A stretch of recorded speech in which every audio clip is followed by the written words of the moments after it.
free, Skaro!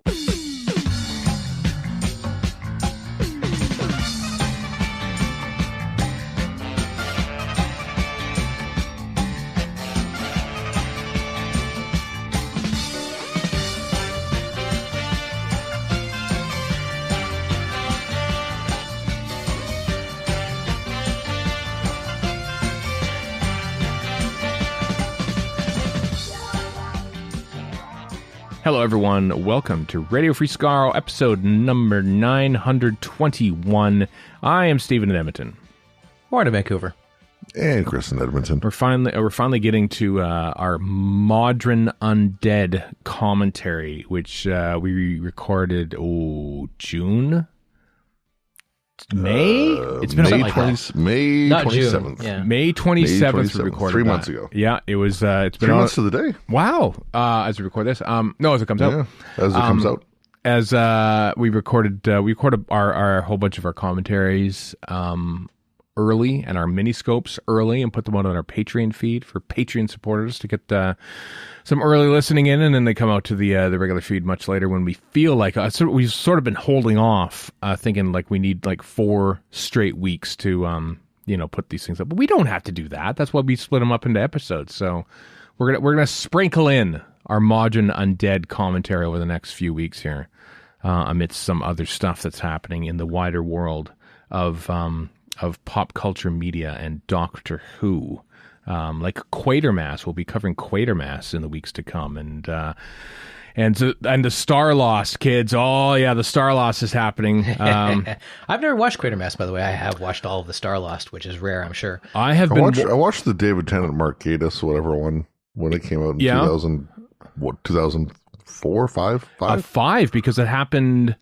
Because I know Tennant got the news about Yeah. being the Doctor on the set of Quatermass. That must have been crazy. Yeah, and it's so much so that Mark Gatiss on the live version actually, instead of because his character was a doctor, but he was never called that in this line of the script, and Mark Gatiss slipped in and called him Doctor instead. That's what I know. Yep. Because David Tennant told him, "Says I'm going to be Doctor Who, by the way." Oh, how interesting! I wanted to be, and then I'll be Doctor Who again. Yeah, a decade or two since. Yeah, no, it's quite something. No, I've been Toby Hadoke's going to be on the show next week, talking about there's a live performance of Quatermass, the original one, because it's the 70th anniversary of Quatermass. And he's going to be involved in that. And he's also written a big old book, giant book about Quatermass as well. I got the Quatermass and the Pit Blu-ray that came out in 2018. And I've been watching that for the first time. It's good. He may answer this, but was it originally a radio thing and then it went to TV? That would be the 70 years. Or is it always a TV thing? I gotta be honest with you, Warren. I am somewhat confused about the history of Quatermass because I know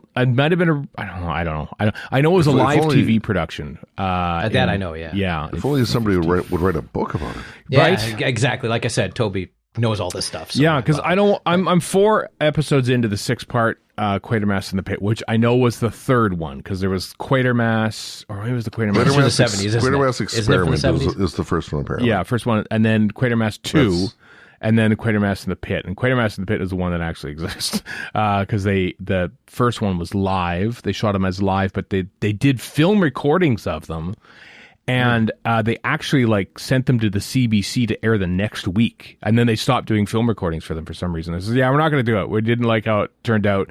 So CBC, fill your airtime now. We don't have episodes of this because we're not filming them anymore.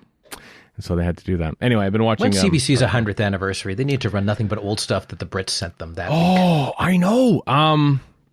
Well, talking to Paul Hayes last week for Pull to Open, he was telling... We talked about that movie, Flight into Danger, which is, of course, became Zero, which became Airplane. And it's not been repeated on the CBC forever.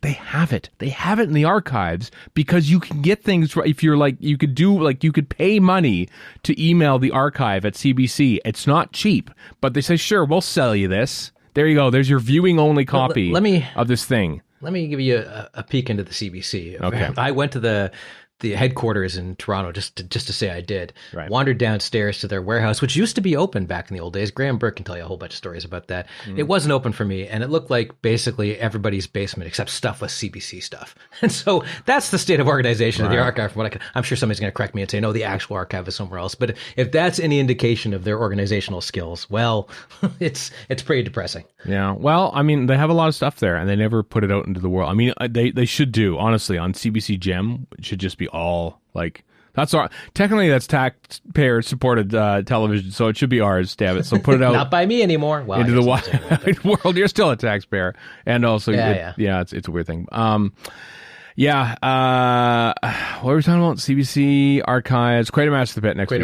About the whole wider world of Quatermass. We're going to be talking about. It's good. It's and you know because it was 1958 to 59, Quatermass in the Pit, and you can see sprinklings of how it influenced Doctor Who, which is interesting. And there's a couple people who are in Doctor Who later on that are in it as well, but so naturally it's fun for me. John Stratton's in it. Shockeye of the Quonsing Grig plays like an army. I was going to say, you better identify this person. Corporal I or know something. what you're talking about. I know it. It took me a few times to recognize him, but...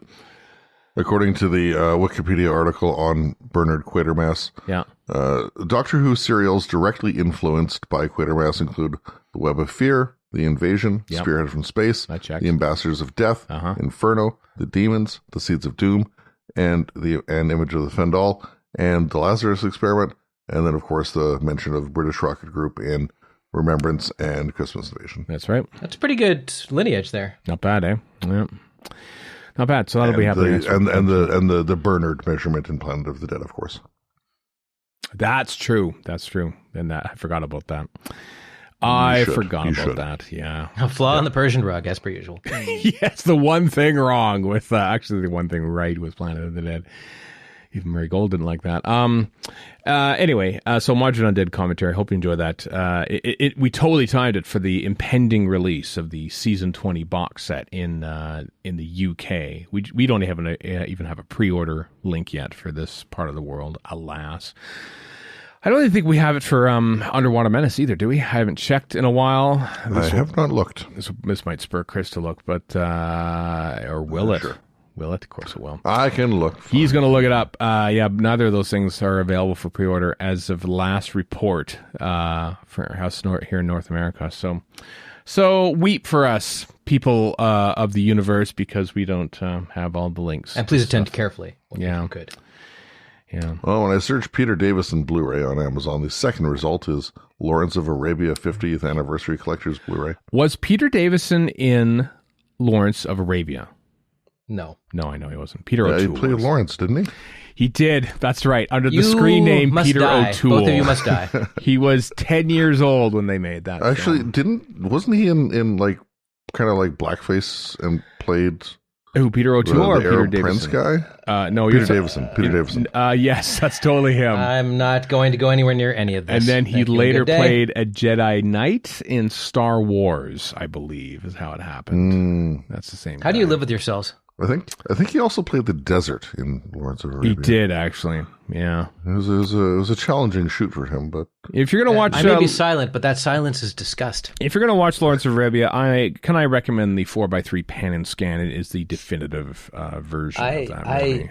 This podcast is a war crime. Edited for time version as well. Oh god, yeah, it's way too long. Chop it up to commercials. Yep. It's better with the commercial breaks. Lord, disgusting. By the way, Lawrence of Arabia also probably committed some war crimes, so this is almost apt in a way. In a way, yep, coming right around. I don't know if you know about this, but we are less than 3 months away from new televised Doctor Who. The BBC has told you this themselves.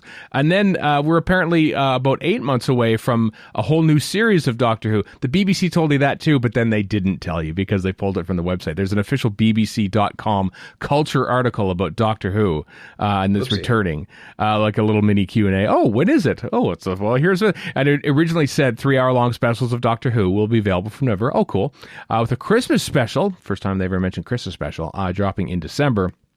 And then it said after, it doesn't say that anymore. It said, and a whole new first series will drop in spring of 2024. And then everyone said, oh my God, it's confirmation for the BBC that's coming in spring 2024. And then they pulled that for some reason, which led to one, one of those websites, those entertainment trolling websites, to go with the headline that BBC pulls from spring schedule. Is it indefinitely pulled? It's just like no. The answer no. No, it's not. By the way, things leaking ahead of time. Doctor Who is back, baby.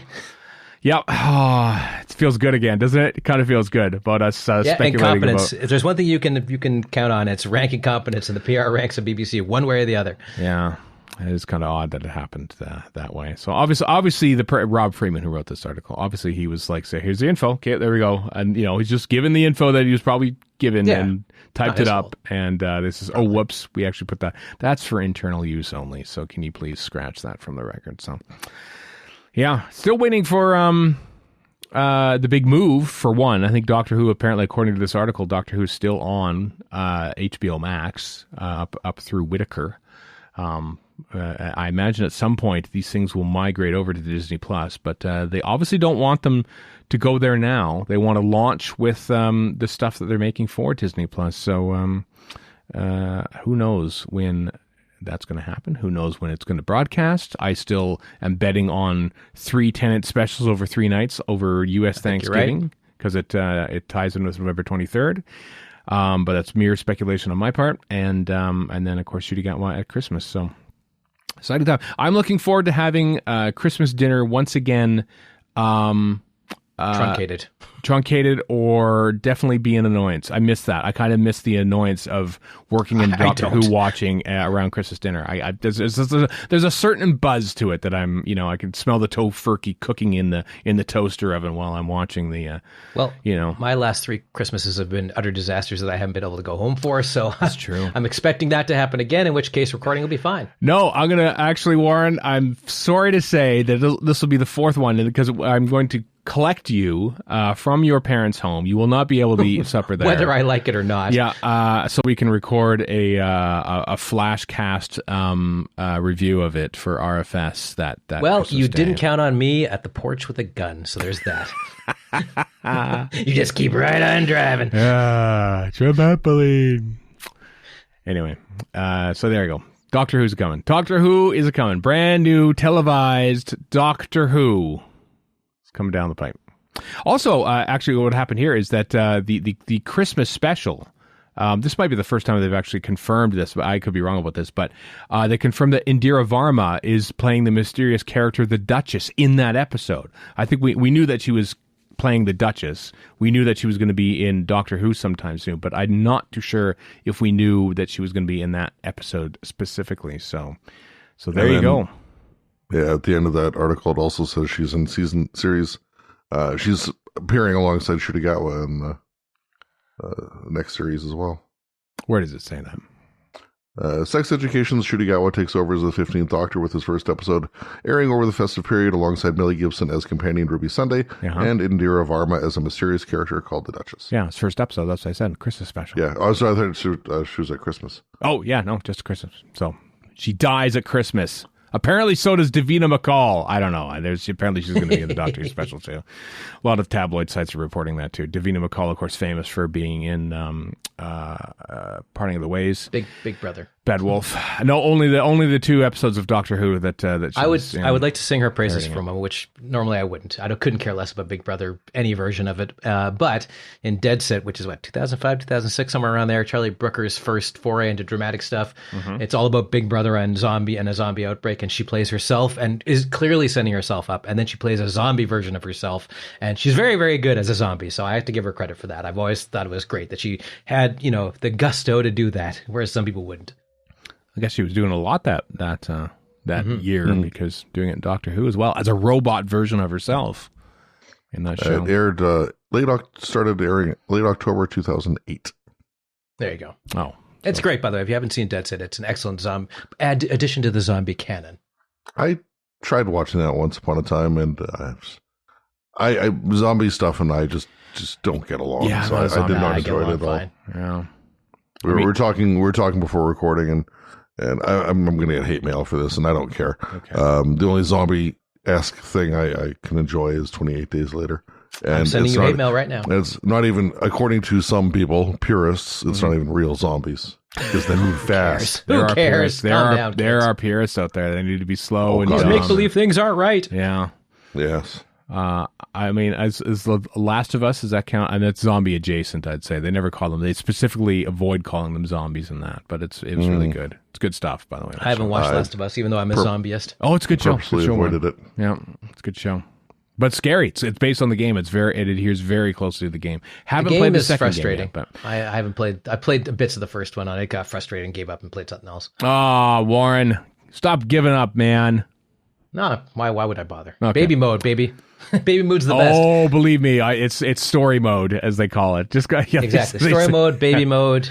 Yeah. Normalize it. There's nothing wrong with playing in enjoy and wander around mode, not get punished incessantly. I know. I think we've talked about it on this podcast before, and a listener told us about the fact that if you about Starfield, talking about the upcoming game Starfield, which all I know is a space opera game. That's all I know about it. We watched the trailer. Same here, but I still dropped 40 on it for that reason. I have never been so invested in a game I know nothing about that's coming down the pipe. I haven't even said there's good. I was thinking that too. I know it better be good. I don't want this. Like Mass Effect Andromeda, which is the sort of the failed reboot of that whole universe. Apparently, it dropped. It dropped too soon because they weren't ready for it. And there was a whole bunch of graphics issues, and so all the memes and bad stuff you hear about that game basically came from the initial version. They since cleaned it up and everything, and then it came out, and that's when I heard about it. And so I missed all that foofara. So I'm a little worried that I'm going into this game. Like, what if it launches badly and it gets slagged in the press and reviews and everything like that, and I didn't wait for the proper clean. I'm in the same boat. I'm playing Cyberpunk 2077, which when it dropped, it was an absolute mess. They admitted it was a total screw up. I downloaded it for $30 a year later, and it's actually pretty great because they fixed all the problems, and it's really cool. So I'm playing that right now. Yeah, although I'm sure Starfield's going to push it out of the way, and then Baldur's Gate a week after that because I got that for the PlayStation. Mm-hmm. Yeah.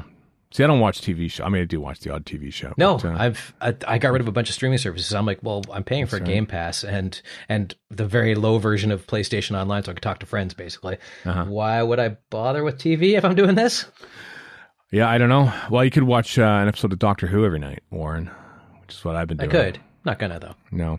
I find it, I'm calling out listener Joe on this podcast, by the way. Listener Joe dared me to start watching an episode of Doctor Who a day leading up to the 60th anniversary. And said listener Joe sent me a spreadsheet, which is view only. And what I found amusing is when I got to this point, you might want to update this if you're listening, listener Joe, is that you forgot to mention the Doctor, the Widow, the Wardrobe. And I'm thinking that's perfectly understandable because I forget about it too. Because I want to forget. I watched it, though. I did watch it. And then I noticed that it wasn't on the spreadsheet. I'm thinking, oh, this is not good. Oh, boy, it's not a good episode of Doctor Who. Not good. But I watched it. I did it. So, what do you think about that? Not watching your White Lotuses. I'm watching the Doctor, the Widow, Wardrobe, even though I don't want to. That's well, you're focusing on White Lotus for no reason. I'm just trying to think of something else that we didn't mention so far. That's all. Because, I did watch the first two episodes eventually of that new Star Wars show, but what, Ahsoka? Ahsoka, that's the one. And do you have or haven't watched I have Rebels? watched Have it. not. No spoilers You have for watched, anyone who haven't, but I have. I have. Okay. It's okay. But I also am not a Feloniist, so there's no, that. I'm not a Feloniist either, and I don't remember anything of Rebels, and I'm sort of watching this going, I don't know what's going on here. But as long as Chopper shows up, I guess we're all right. And he did. Chopper was sassy. Yeah, sure. I know, and maybe because I was expecting him so much. Well, there's Chopper, I guess. See, I like how you get mad at the show for you building it up yourself. Yeah, I know. Not as much Chopper as I would have liked, just saying. Hopefully episode 3 has more Chopper in it. That's all I want to say. What has been airing, again, on BBC 4 or iPlayer, which means, of course, we would have no reason at all to watch it ourselves here in Canada. No. But I, Claudius has been airing on BBC 4.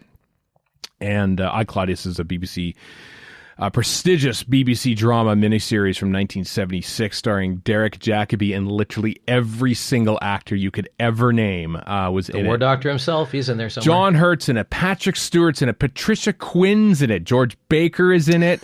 Brian Blessed is amazing in it. Like just superlative. Anyway, it's an interesting look back when multicam studio drama was like, it could be prestigious.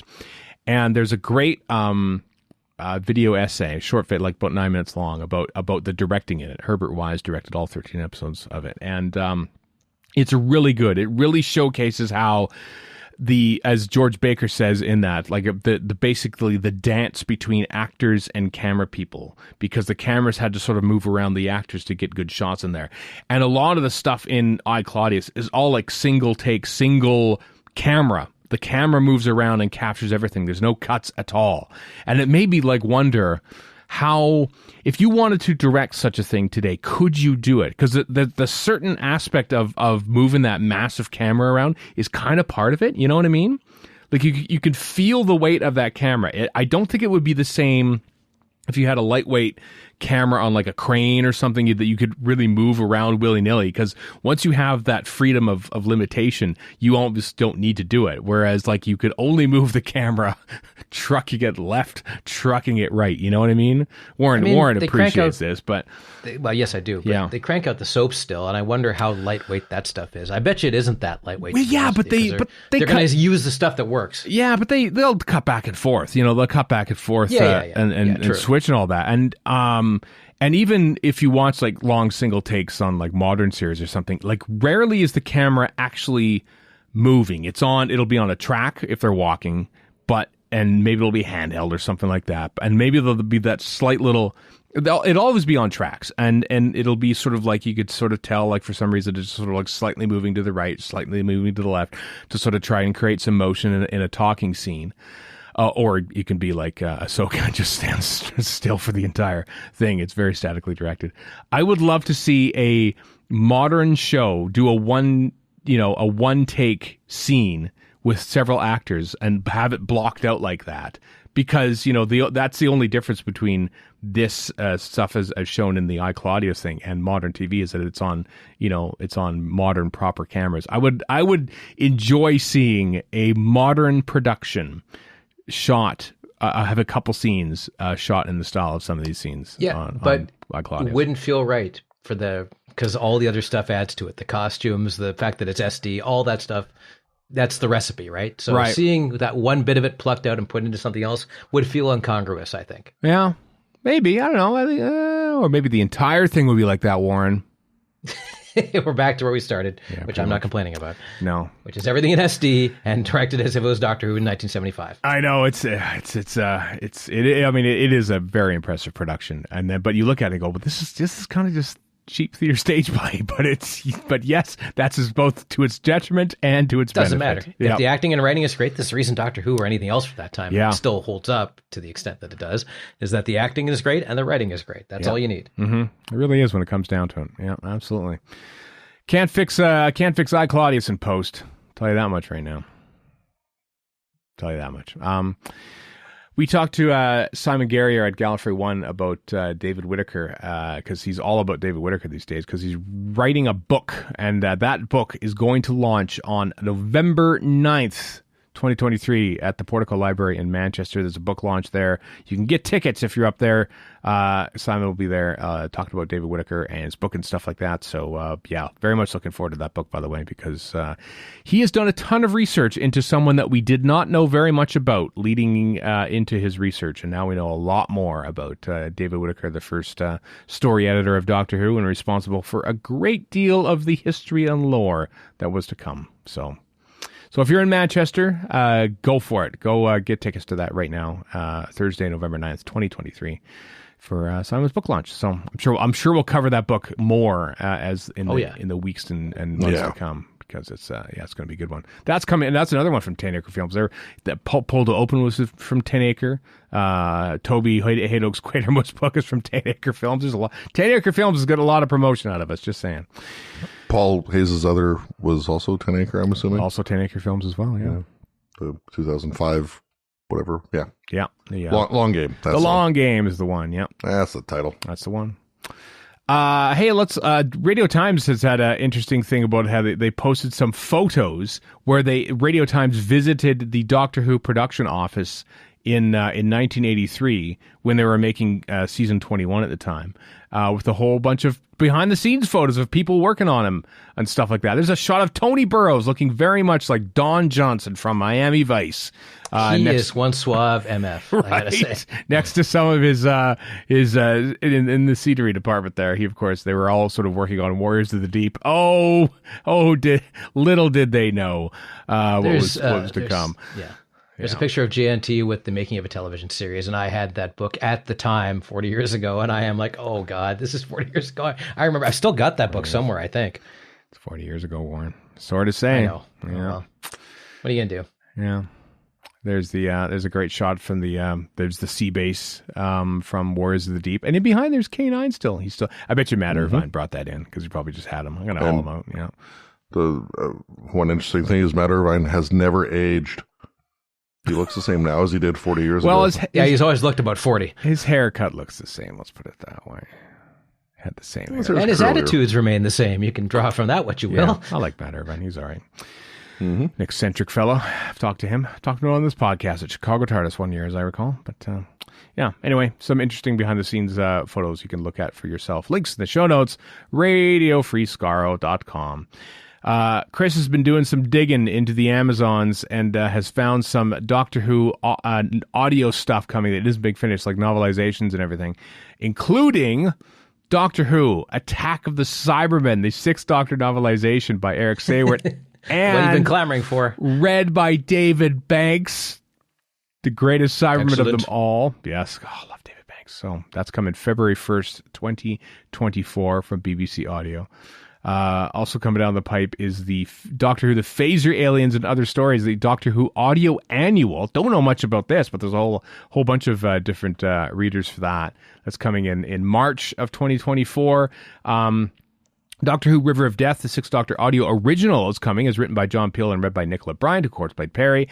And in April is Doctor Who and the Horns of Nymon, unabridged, folks. Who's reading this? Jeffrey Beavers, who had nothing to do with I want to hear him yell, how many Nymons? That's all I care about. Oh, he's got to do it, right? He has to do that line. It's like that clip of Eccleston going, "You're a nerd," from one of the Big Finish adventures. Right. Yeah. Just a clip you need. Jeffrey Beavers reads Doctor Who and the Horns of Nymon, coming April 4th, 2024. 3. IFC 3. Anyway. Those are all coming from Doctor Who BBC Audio. Also, interesting stuff from Big Finish insofar that they are wrapping up the River Song. The Dive River Song as a recent thing that's been wrapping up. And I'll get to it. I know I'm jumping around a little bit. The War Doctor begins with Jonathan Carley as young John Hurt, essentially, and sounded very much like him. They are wrapping up that series as well. They're wrapping up series leading up to the 60th anniversary. Which is intriguing because Big Finish never wraps stuff. Carly's good. Carly's really good as the War Doctor as well. So I don't know, whatever. I know they got their reasons, I'm sure, but I don't know what they are. Maybe they're making TV spin-offs of both of them. I very much doubt it, but okay, possibly. But that's coming in December. By the way, that's wrapping up. Also, Gallifrey, the actual Gallifrey audio series has been going on for like 20 years on Big Finish. Can you believe that? Can you believe that? It's madness. Not consistently, but there's been a whole bunch of stuff in there. But anyway, the next box set is coming out in September with a whole, Lewis Jameson's on there, and Ken Bones is as a general from Day of the Doctor in there. He's always in there now, so that's pretty cool. So that's coming in October. And then this news dropped on Friday, part of the Once and Future series. Christopher Eccleston's in there with David Warner. They recorded this obviously before he died. But he meets the alternate unbound version of himself. So David Warner is playing his unbound version of Doctor Who in this Big Finish audio. So that is coming in October, as written by Lisa McMullen. So that's kind of a cool thing. So that's kind of cool. Yeah. Good old Christopher there. There's a nice picture of Eccleston and the late David Warner on the Big Finish website there. So it's kind of cool. So as I realize that Christopher Eccleston is looking more and more like Jeffrey Baildon as he grows older. It's quite a thing. Who played Organon in Creature from the Pit. And I was going to ask. Yeah. I'm none the wiser, really. And was in an episode of Star Cops where he very much looked like William Hartnell. So weirdly, was he like Claudius? You know what? If he was in episodes 9 through 13, which I have not seen. So was he in Game of Thrones or Harry Potter? Because either of those, every English actor ever has been in. Died before they. No. I don't think he was in Harry Potter. He might have been in Harry Potter. It was in Game of Thrones, though. I can tell you that. So, was David Warner in Game of Thrones? I don't think he was. I don't think so. He would have had a fairly prominent place if he was. What do you don't put him in there and not. He's so good and he's so Game of Thronesy that you'd think they would do something with him. Yeah, but they didn't because he wasn't in it, as far as I know. No, I don't think he ever was in it. So, well, Game of Thrones missed a beat there. Sorry, Game of Thrones. Julian Glover's obviously great in it, but Game of Thrones, he played Marion Montrose. Who did? David Warner? David Warner. Oh, I'm wrong then. Okay, I guess I'm wrong too. I don't remember that at all. So, no. Oh well, sorry, David. No. Game of Thrones in its day. It was a thing. Lord Myrion Montrose is a recurring character in the 7th season. He is the Lord of Westridge, current head of House Montrose. That explains it, the 7th season. And a loyal bannerman of House Lannister. I don't remember that. He's also the current High Steward of the Westerlands. Oh, I don't remember that. Man. You know, I read 4 of the books, and I watched the whole show, and none of that makes a damn bit of sense anymore. Not a bit to me either. And I've seen House of the Dragon, and it still doesn't make any sense. Yeah. Also, apparently his middle name was Hattersley. That's a cool middle name. God. That is a cool middle name. What a wicked middle name. Oh, I didn't know that. It's probably like an old family name or something like that, but still. It's the kind of thing you get yelled at in private school. Hattersley, over here immediately. Hattersley. Exactly. Yeah.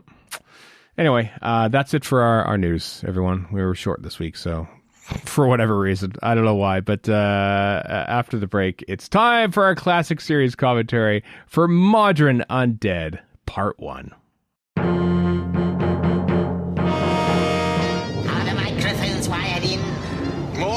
Condenser, most merciful.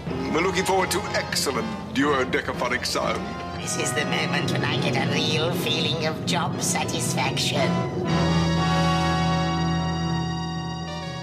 Welcome back. It is time for our classic series commentary. We dip all the way back to 1983, the rock and roll years for the classic. I love it. It's a classic story, in my opinion. The classic story, Mawdryn Undead from season 20. The first of the Turlo tries to kill the Doctor trilogy. One of many. Yeah. But only because it's Turlo's first story, though. That's true. Yeah, he did try to kill him 2 episodes prior to that. He just didn't know it at the time. That was the thing. Just by being a jerk, like he is to poor Hippo in this episode 1, which we're going to watch right now. I assume you have your legally purchased DVDs, or perhaps by the time this comes out, Blu-ray sets for season 20. Good. Here we go then. Yep. Mawdryn Undead, serial code 6F, episode 1 in 3, 2, 1, play. I can't hear it, but I can hear it. You can hear. Yeah, I know, right? It's great. Good old P. Diddy Davison. That's him. Oh. Yeah. Wouldn't that be like P. Davey? Praising Sean Combs there for a second. No, is he still P. Diddy? I don't know if he's changed his name. I don't care. Okay. Let alone know. Neon logo, still the best logo. Confirmed by the lab, I think, over the past couple weeks. Okay. Yeah. We've done a lot of neon logo science, and we've confirmed the neon logo is the best. Yeah. I love it, but I think the diamond logo, the original diamond logo, is the best. That which we grew up on, it's clearly the best thing. Exactly. What a staggering coincidence. Yeah. Running. Hang on that shot this there. This school is the same as in Family of Blood. Maybe it is. It isn't, but I don't realize that. Look at all these young, prissy little Tories. Right? I feel like basically all of the Tory party right now is in the background in this shot. Absolutely, yeah. Boris Johnson. Johnson walking toward the camera. So. Yeah. You wouldn't have a spare pig, would you? No reason at all. Do they still wear those hats? Because I like those hats. I kind of want a hat like that. I bet if you hung around these guys long enough, you'd start to hate those hats. That's true. Is there a point to these hats that doesn't involve a barbershop quartet? I don't know, but it feels like it's like set in the 1920s, but it's not. Like the car is old. This is old. I mean, the boys in the back there are. Well, those shorts are not 1920s. Those are very 1983 shorts. Old. Yeah.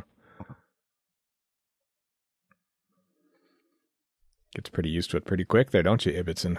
Ibbotson.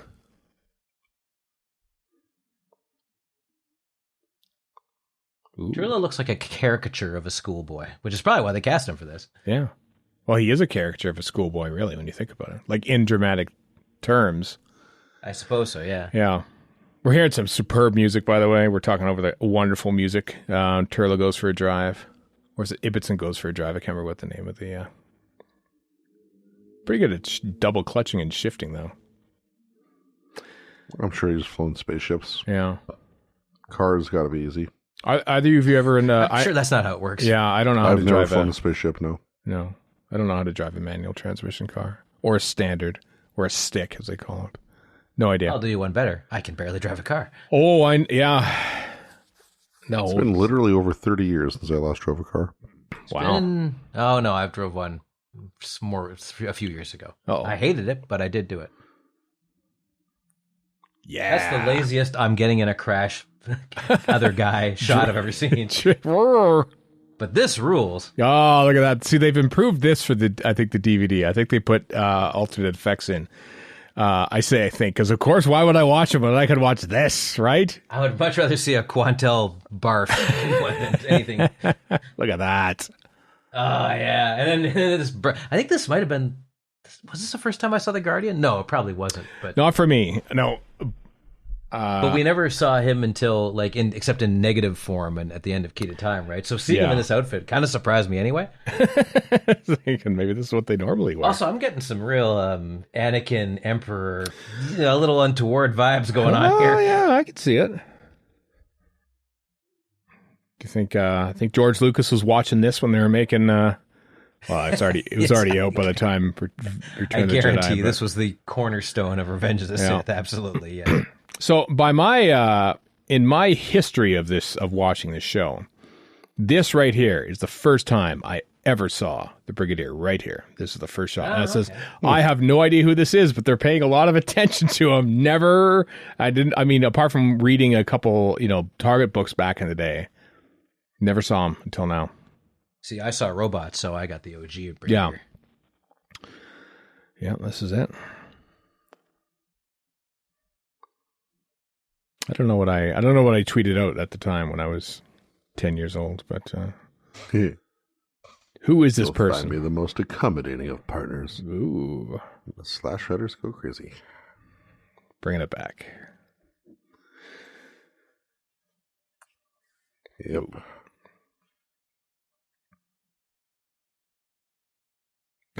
What I don't understand, I can't be seen to act in this. Get a burner account. I don't know. Yeah, just get a burner Quantel. Yeah, exactly. Create a 10-minute email address and yeah. There's paperwork is gonna get back to you. You think Turlo's not gonna snitch in a court of law? You cannot be seen by who? The White Guardian? That's about it. You're one of the two most omnipotent creatures in the universe. Yeah. Who's gonna see you? Had a bit of a knock his concussion talk in 1983. Hey, it's Doctor Who. Remember him? Yay! One of the best consoles ever. On his last legs.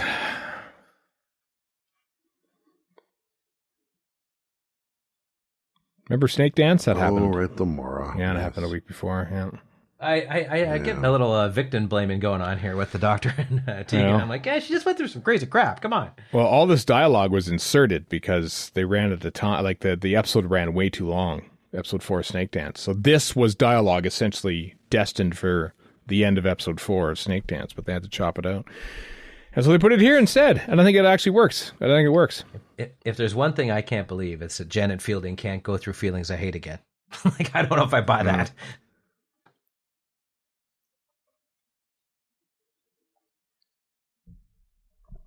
If I wasn't convinced this is 1983 before, I certainly am now.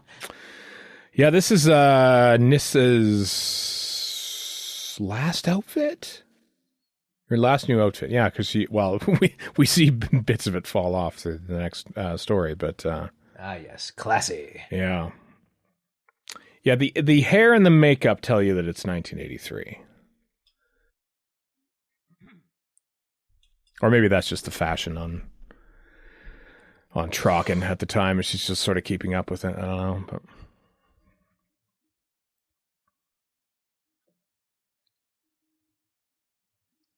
Now that's a proper Tory outfit. He's got on there. That's the kind of thing that many a Tory child has been conceived while a man still wears that outfit, I'm sure. I must do my duty. I feel like Character Options needs to have like a full scale replica of these things. You know, like when they finally put out the Black Guardian, White Guardian box set. It should come with one of those as well. I'm all for that with Turlo and the car and different brigadiers. And Ibbotson, yeah.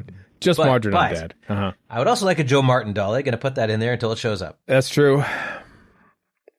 Here, speaking of Time Lords, here is a former Barusa right here. Yeah. Played Bruce in Deadly Assassin. Oh, right. Yeah. 9 out of 10.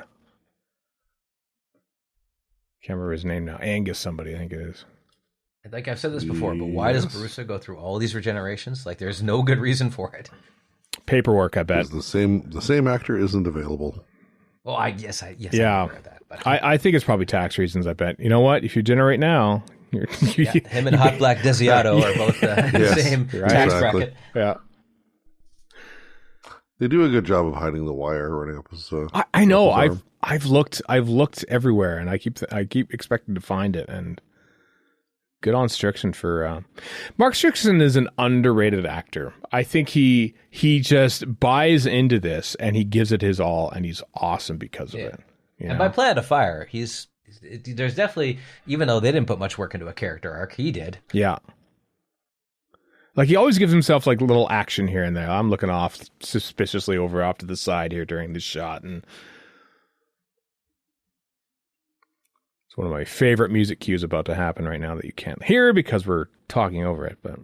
This is a cool model. I like this model. I loved this. I mean, it's now that I look at it, it's like just basically a still image being zoomed in on. Yeah, it's like a piece of paper basically being pushed towards the camera, but it's still kind of cool. It's a cool design you wouldn't see before or since. You know? No. It's very much, it doesn't look like it's from the 80s, but it's definitely of its time, if that makes any sense. Yeah. I wish it was a 3D model at some point, but... I keep waiting for him to take a shot from that thing. Like a shot glass. Like there's like a little ice cube on the bottom there, and it's like one of those novelty glasses. You go to if you're in Toronto, the Stormcrow Manor, you can get like a little novelty shot glass with like glowing stuff at the bottom of it, like lights basically. Is that the pull it out for the Stormcrow here, which is no longer. Yeah, that's right. The former, yeah. Yeah, neither's open anymore. Yeah, they're both gone. Doo-doo. From what I heard, mismanagement. Ah, yes. I mean, COVID was the reason they gave. Well, from what I heard from people who worked there, it was only one part of many. It's possible. I mean, it ran for lots of years, so it couldn't have been that badly managed. Or maybe it could, I don't know.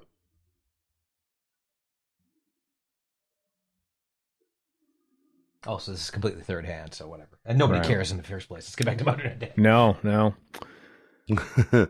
I trust you flogged that, man. 5 rounds rapid. This was the style at the time. Kids, this was written when you could beat children, when teachers used to beat children at school. Oh, it was great.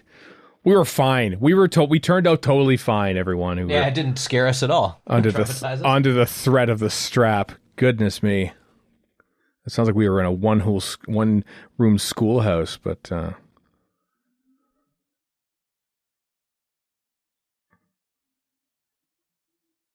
Oh, you're suckered in there. The boy, Strickson's probably like 28 or something like when they made this too. The boy. That little offhand remark will come back to in Planet of Fire, also written by Peter Grimwade. He was born in 1959, so he'd be 23, 4? Probably 23 when they made this, yeah. Which would make him... I can't remember if was that... Janet Fielding was I don't remember how old Janet Fielding was when she made that. I know Sarah Sutton was pretty young, but... And, of course, Davison was, early 30s? Kids are making this show at this point now. Jeez.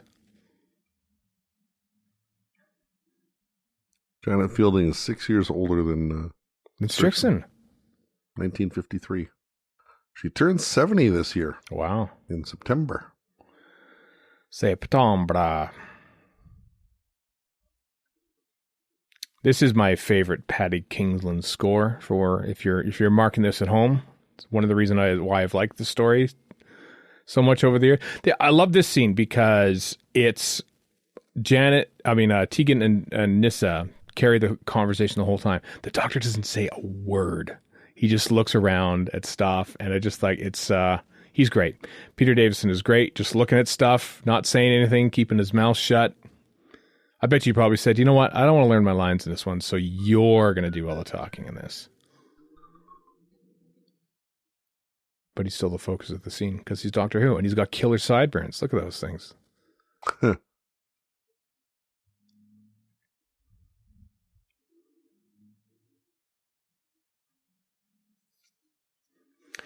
the background there is the tent used in The Greatest Show in the Galaxy. This kind of reminds me. It's pretty cool, I got to say. I love the spaceship design in this. The silent exploration reminds me of his first thing he ever shot in Fort of Doomsday on his 30th birthday. I love this. I thought this was cool because it's clearly a video game right there, and I think he gives it a go. Like he's going to play Space Invaders or something like that. 83. This is it's an Intellivision. It's an Atari they bought cheap because of the video game crash. Yeah. Probably a British version of an Atari. It's actually a ZX81 with the worst games. Yeah. I can't remember the name of it, but I remember these game designers talking about how much they loved it on their ZX81. A game where the whole idea, it's like a platform game, and the whole idea is a guy's trying to avoid his wife and go to the pub. He's like, has there ever been a more British idea than that? Man avoids wife and gets drunk. Man avoids wife was the... And these are two Brits saying that. So. Yeah. Man Avoids Wife was the top British sitcom from 1976 to 78. It was on Granada Television. You can look that up. I'm not going to look it up. Excuse me, I'm watching Mawdryn Undead. Thank you. Has anyone ever gone location hunting for this? Because I would totally do it. Nope. No. I don't even know where it is. Somewhere within 15 minutes of London, I'll bet. Turlo's got a Trump-esque tie etiquette going on. Hey, that's a school tie, and Trump never went to school, so that's a good point. Yes. Yeah, and Turlo's way cooler. Mm-hmm. I think that's like a little TV screen in there, which would probably which would be massive, of course, back in 1982 when they made this, but. It's probably like one of those little tiny Sony studio monitors that back in the day. I think it's good. Look at that. That's a proper computer monitor. That's a computer monitor. Well, which means it's still a TV screen. At the right. time.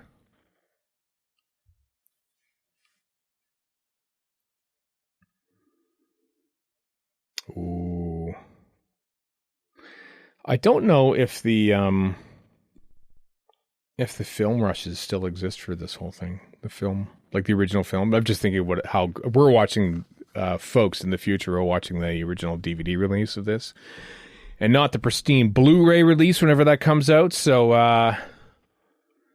the picture quality would be even better, one would suspect, when this thing finally comes out. Just looking at filming stuff, you were correct insofar as the Trent Park campus of Middlesex Polytechnic in Cockfosters. That is a whole lot of things for me to giggle at. Yeah, listen, I know exactly how to get to the train. I know how to get it's a train stop. We can go there. I laugh at it as I leave Heathrow. I always thought this was cool too, this spherical thingy. I know, it's bigger on the inside apparently. The Mork egg? Yeah. Very popular at the time. When was the Falklands War? Because I have to think the Falklands is happening right around the 83. It's 82, I know, 83. but when did it start in 82? I think it's around this time. April 2nd, 82. April 2nd, 82 is when it started. And when were they shooting this sucker? I just like to know what historical context is happening. So scroll through here. Ronald Reagan's reign of terror is still fresh. Yeah. You got Thatcher in power. And this is summer. They made this in summer. So that's some good miming, I got to say. Strickland's that great. That could have looked dumber than it does. Yeah. That just looks dumb, though, frankly. What, the bird on the head? Yeah, just him popping in there going, hey, how's it going? Yeah, that's not bad. Could have just faded in. I do like the Art Deco style of this ship. Yeah. I have to make note of it. Well, it kind of goes with the other 1920s things you spoke of earlier. It is interesting, isn't it? There's a lot of 1920s vibe to this. With the ship, with the car, with the hats, the sensibilities, cricket. I don't know, just making up stuff now, but the brig. Seeing the Brigadier without a mustache is vaguely disturbing. Yeah, I know. I thought that was in retrospect now. I don't think I realized the Brigadier was the third choice. Because I knew Ian Chesterton was supposed to be the first choice, but apparently Harry was considered before Harry. the brig. Wow. That would have been kind of cool. Yeah, I mean, Ian would have been the natural because, school. And I thought, I don't know. The Brigadier is going to teach now. That's his gig. God, wow, you fat-shaming jerk. Damn. Your body would be disgusting. I just, do you call him unfit? I mean, look at him. He's fine. Well, I don't like the Brigadier at all anymore. I think he should be canceled. Well, I mean, on the other hand, I'm British, I guess public. They call private schools public. It's very confusing. But anyway, I know. A British school for snooty kids. Are you surprised this kind of thing is happening? No. That's true.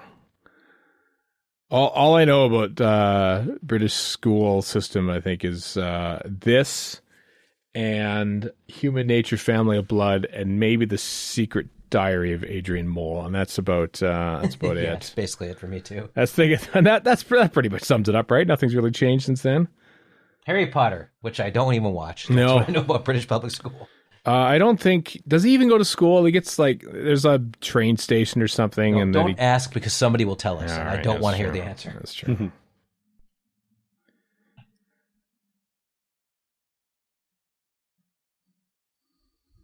Yep, that's the thing. All right.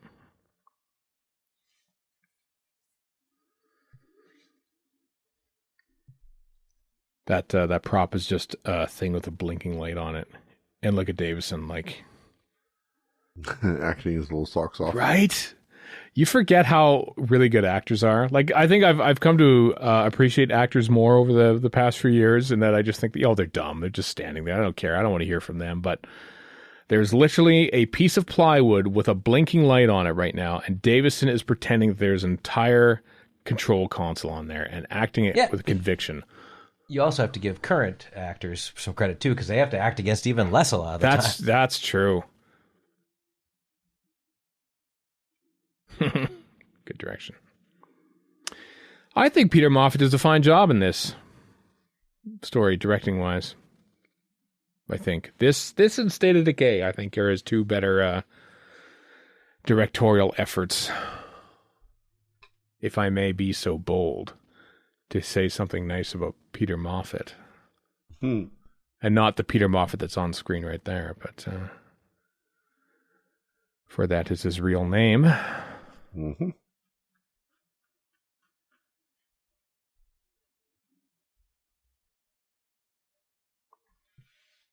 So when do you think the Doctor clues in that this new guy here is here to kill him? Takes him quite some time. I don't know. Maybe he's playing the long game too. Maybe he knows. I feel like he reacts really quickly, and just sort of says, "Oh, okay, this guy isn't from our time or from Earth." He just immediately, involves him in this story, this person, this brand new person who he just met. And I in my headcanon, I like to think that, oh, okay, the Black Guardian is here to try to kill me, and I'm just going to play dumb. My headcanon is that the ship that they just got off from is another wing of the Shada ship.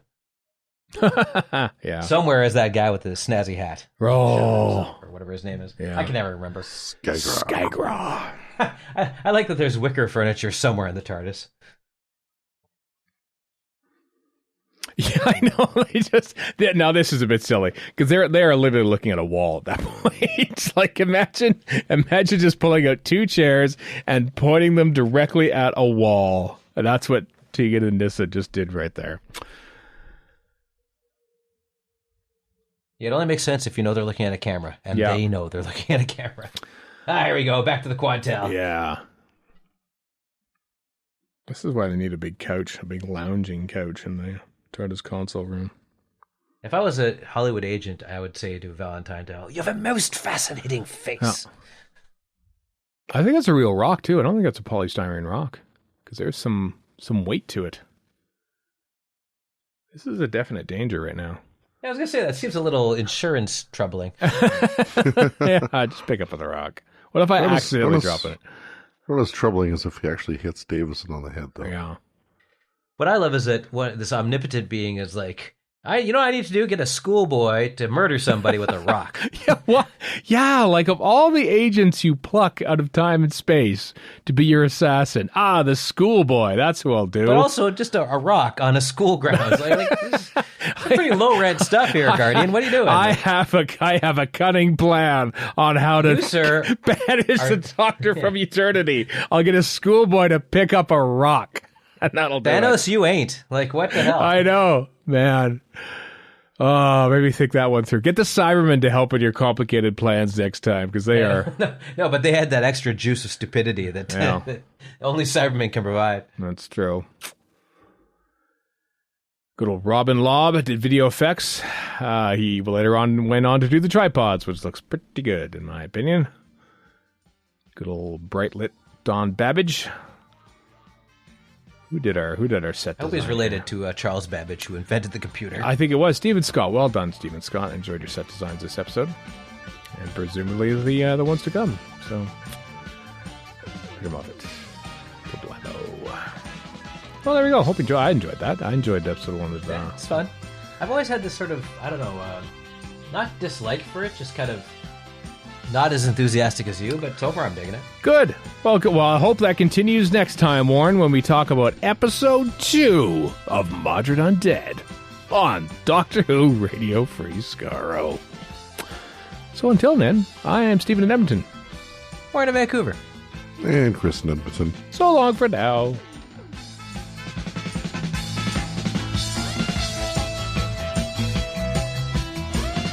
You've been listening to Radio Free Skaro. Find us online at radiofreeskaro.com. Follow us on Twitter and Tumblr at Radio Free Skaro. Subscribe to us on iTunes and donate to the show at patreon.com/Radio Free Skaro. Thank you.